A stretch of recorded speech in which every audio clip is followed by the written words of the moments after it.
Axborot kutubxona markazi tavsiya etadi. Sariq ajdar hamlasi. Mannob Egamberdiyevning Sariq ajdar hamlasi tarixiy romani. Romanda aks ettirilgan tarixiy voqealar bundan qariyb 2000 yil avval ro'y bergan.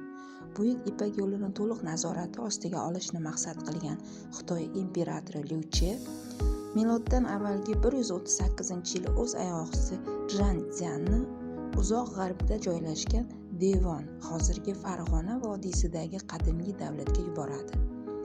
Asardagi voqealar qadimgi Xitoy va Devon davlatining tarixiy shaxslari, hukmdorlar, mutafakkirlar hamda oddiy xalq vakillari obrazlari, ularning ichki kechinmasi, siyrati va surati, turfa taqdirlari orqali mahorat bilan ochib berilgan.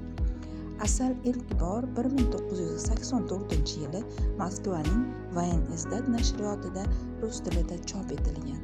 Romanning o'zbek tilidagi nashri esa 1988-yilda nashr qilingan.